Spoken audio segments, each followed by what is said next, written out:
wyszło słonko, to można kręcić, żeby ludzie nie myśleli, że ta fotowoltaika taka zła, tylko zawsze w dobrym świetle. Ale dobra, siemano, witam wszystkich na podsumowaniu grudnia. Słuchajcie, rekordowy grudzień. Ja od 8 lat już mam 8 raz podsumowuję grudzień i to jest najlepszy grudzień od 8 lat. Takie trochę, powiem, że dziwne. Miały panele tracić swoje właściwości, a tutaj najlepszy wynik. Niestety, no, ten wynik nie jest w ogóle jakiś spektakularny, ale był. I co lepsze, jeszcze grudzień był lepszy od listopada. Też się to pierwszy raz zdarzyło.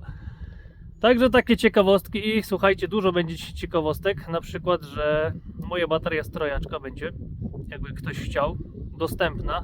Możeśmy z Hubertem zrobili taką malutką magię i udało się może nie ją naprawić, tylko znaleźć przyczynę, dlaczego nie było pojemności. Także zaczynamy podsumowanie grudnia standardowo z podwórka, a później z Excela. I tak, solar trackery, cały grudzień w takiej pozycji. Ten czasem, jak jest słońce, troszkę go tam obrócę. Ale to tak chyba dla mojej tylko psychiki, bo to za dużo nic nie daje. A jak słońce świeci, to bym chciał, żeby tam sobie trochę połapało tego słońca. No niestety, 320 chyba 1 kWh to nie jest jakiś spektakularny wynik. Ale dają radę. Fajnie to sobie, słuchajcie, leci. Jak wyszło słonko, to oczywiście co trzeba robić? Ładować auto elektryczne, bo wtedy wykorzystuję bez żadnego przetwarzania. Wciągam tą energię bezpośrednio we wszystkie te baterie, a nie przetwarzanie z jednego na drugie. Także no, mniejsze straty lecą po prostu. Także Mitsubishi się ładuje, off-grid też się ładuje, instalacje 2,4 kW, heatpipy też sobie fajnie radzą i powiem wam, no tak się temu wszystkiemu przyglądam, chyba przesadziłem i nie wiem, czy na wiosnę ten jeden zestaw też nie będzie dostępny. Ja zamiast tutaj tam po prostu dwa panele, dla mnie to nie problem, ściągam rury, przedłużam rurę, daję dwa panele, które mam, bo no chyba przesadziłem po prostu. No ja potrafię się przyznać do błędu i nie mam z tym żadnego problemu, ale eksperymenty eksperymentami. Z drugiej strony przedtem nie miałem tak rozbudowanego magazynu od tutaj niskonapięciowego, teraz już jest 15 kWh, także pasuje więcej paneli, bo się auto elektryczne pojawiły inne rzeczy i troszeczkę w inną stronę idą priorytety i też z tego grzeje po prostu ciepłą wodę użytkową pompą ciepła, nie jak brakuje. Także pewnie trzeba będzie 22 rury puścić dalej w świat. Pompa ciepła bardzo sobie fajnie radzi. Co tam, gościu? Aj, ty brudas jesteś. Ty jesteś brudas, normalnie się wyświrowałeś tutaj. To jest brudny. Pompa ciepła elegancko sobie radzi. COP mierzony, średni na ten miesiąc, także w Excelu wszystko będzie. Powiem wam, bez żadnego problemu. Ja prawie przy tym nie chodzę teraz, bo mi się nie chce, nie? Była w miarę taka pogoda fajna, to nie było potrzeby przy tym chodzić, słuchajcie. Klimatyzatory dogrzewają też elegancko. 800W paneliki. Zobaczcie, już teraz, która jest godzina? Już wam mówię, żeby nie było. No, 11 godzina. Na panele tutaj bardzo fajnie leci, także i ta instalacja pracuje, i ta instalacja pracuje. Z każdej coś sobie leci elegancko. Także chodźmy do bunkra.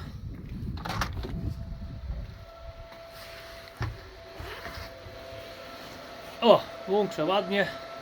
Ten na razie stoi, bo na testach jest trojaczek. Trojaczek, czyli mój magazyn energii.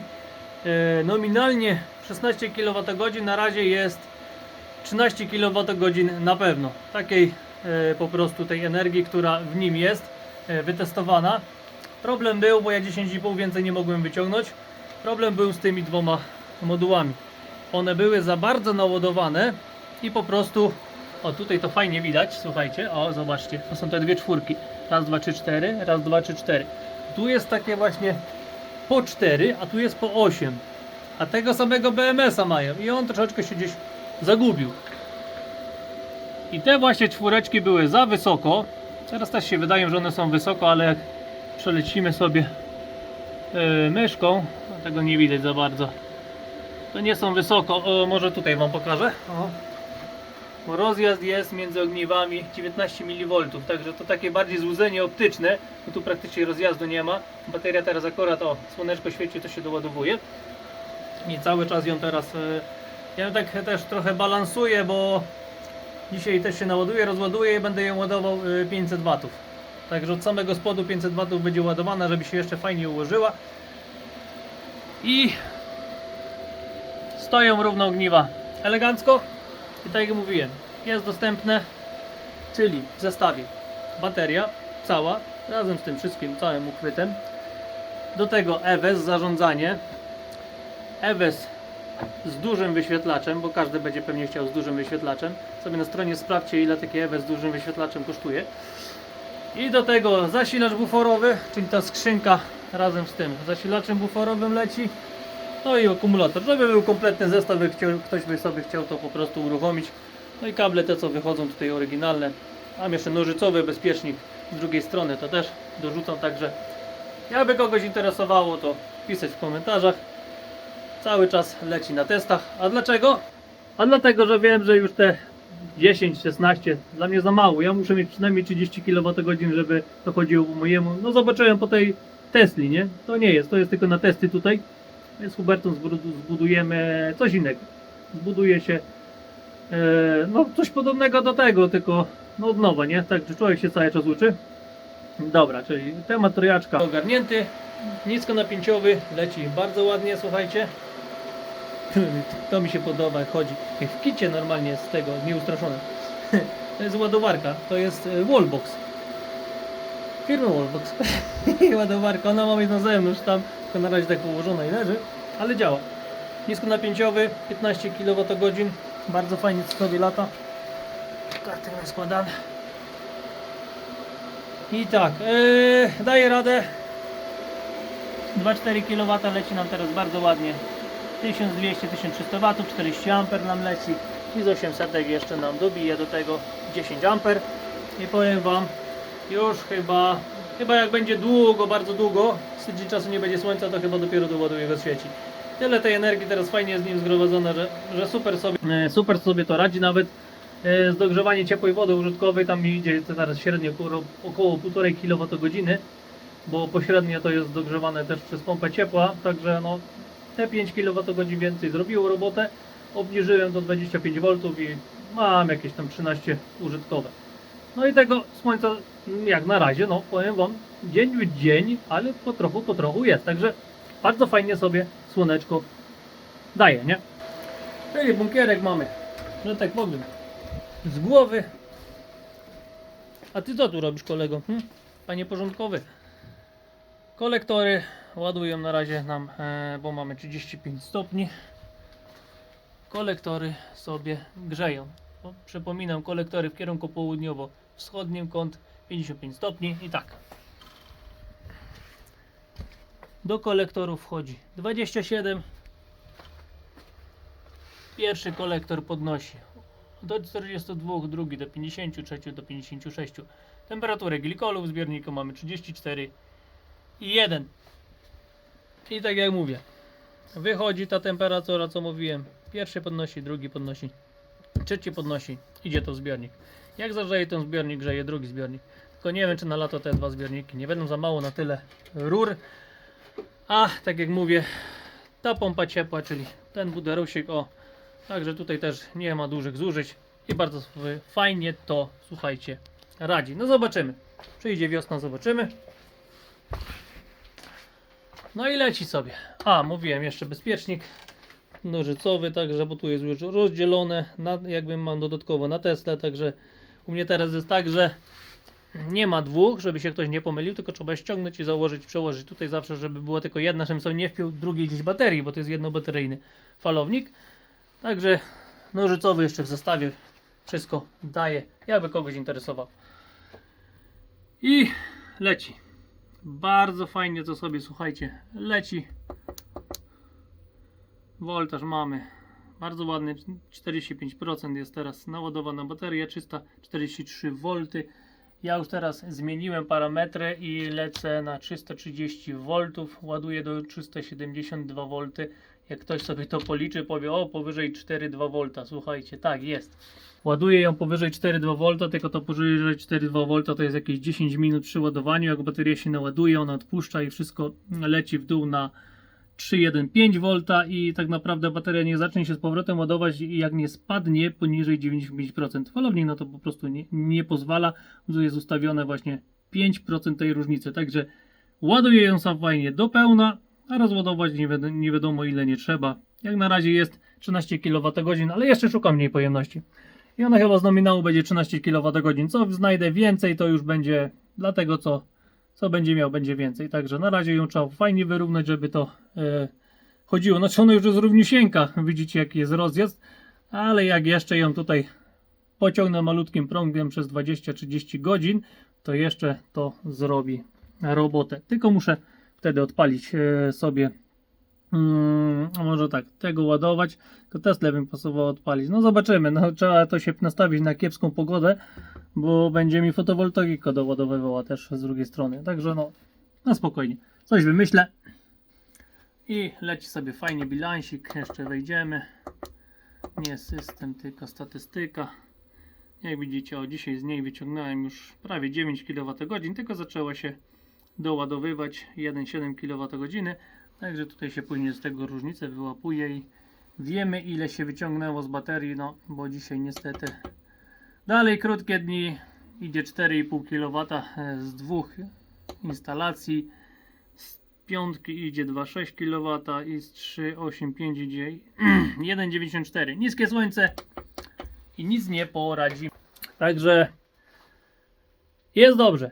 Grudzień zaskoczył, no niestety, no to jest tylko tam jedna, nie trzecia, tylko 1/6 produkcji takiej normalnej w lecie, ale jest dobrze, i tak jest dobrze przy zużyciu, no dosyć sporym, bo ponad 1000 kWh poszło, tylko trochę na auto elektryczne, trochę tam i off-grid, powiem wam, w grudniu też bardzo fajnie odbił, bo trochę tych kilowatogodzin oddał, jednak ten kierunek robi robotę i fajnie to się rozegrało i powiększenie magazynu, bo ja w grudniu powiększyłem magazyn o 15 kWh, też to robotę robi.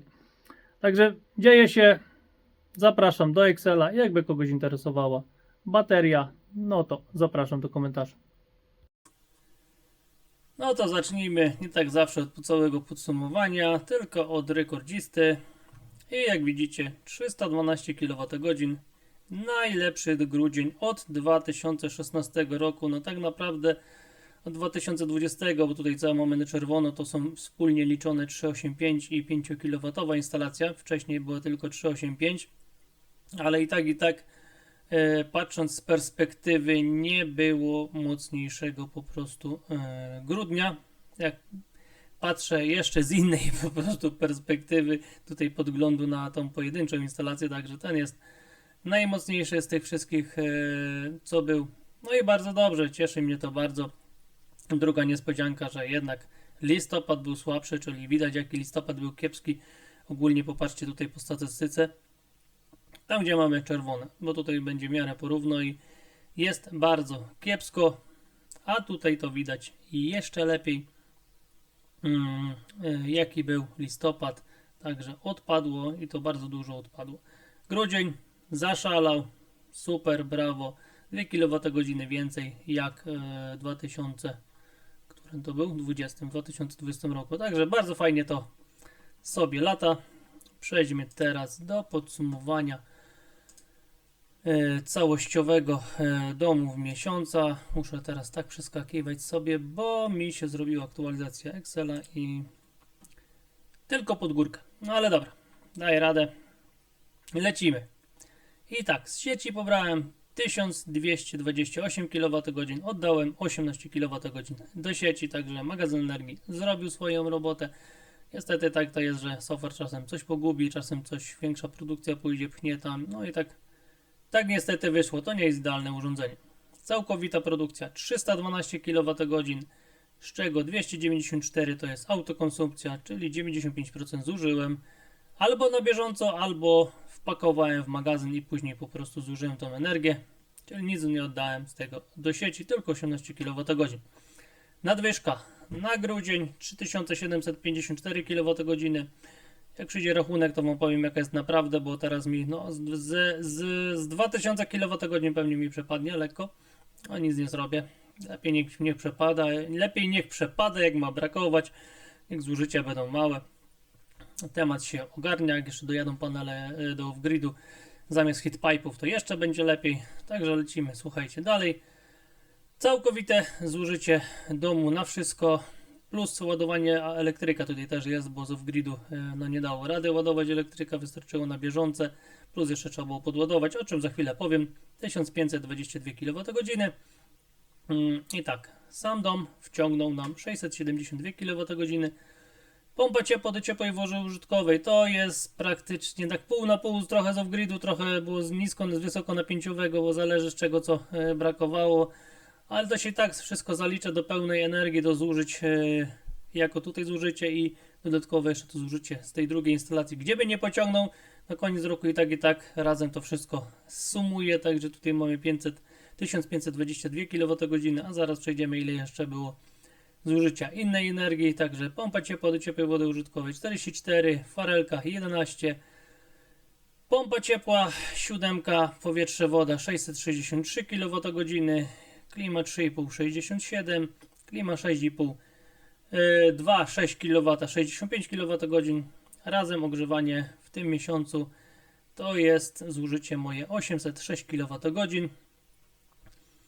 I teraz tak, średni COP w okresie grudnia to jest 3,16 przy średniej temperaturze 1,4 stopnia i średniej prędkości wiatru 6 km na godzinę.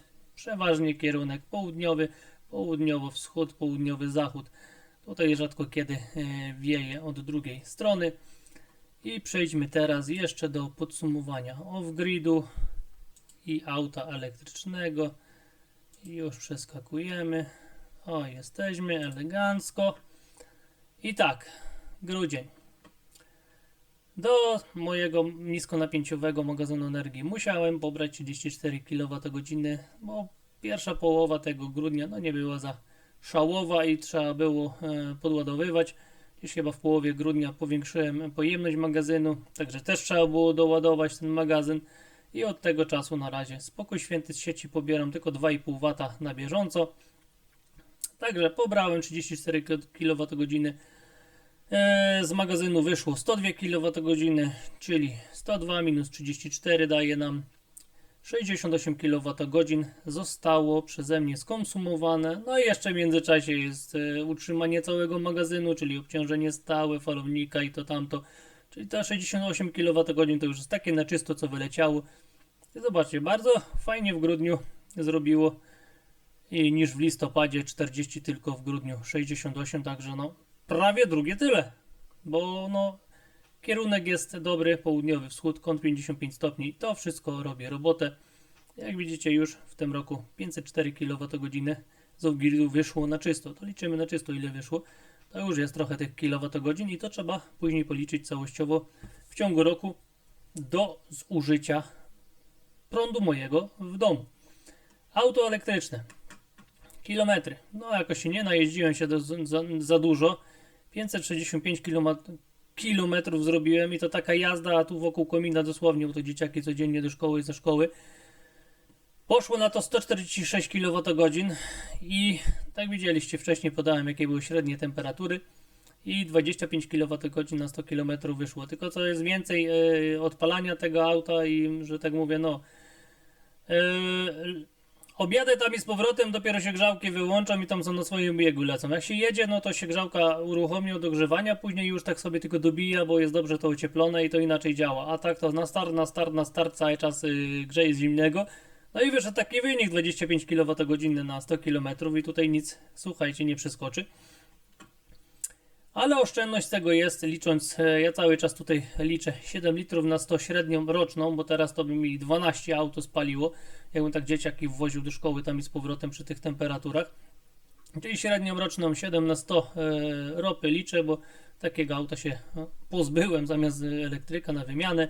Czyli średnia cena paliwa w grudniu oleju napędowego 6,42 i to mi wychodzi 254 zł, że zaoszczędziłem, nie kupując paliwa tak naprawdę. To nie jest mój zysk, 1474, tylko tego nie wydałem, może tak powiem, bo energia jest wliczona jako energia zużycia domu. Nie wydałem na to, tylko zużyłem swoją energię i tak jeszcze muszę do sieci oddać. Także słuchajcie, no tak to wygląda.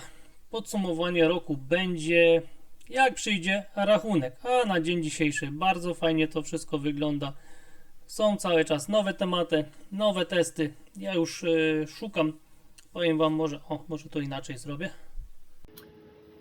Szukam, rozglądam się za innym autem elektrycznym. Oczywiście te auta są drogie, ale coś w temacie takiego jak Hubert ma Renault Kangoo, to jest chyba do 2011 roku, czy od 2011 do 2020, jakoś tak, elektrycznego, Renault Kangoo elektryczne, ale osobowe. Ono normalnie ma drugi rząd foteli z tyłu, jeszcze kawałek paki ma i one teraz takie no w miarę normalnych pieniądzach to tak trzeba dać około 35 tysięcy za takie auto i ono mi daje zasięgu tyle co ten trojaczek. Ono jest większe, tam jest chyba 20 kWh bateria czy jakoś tak.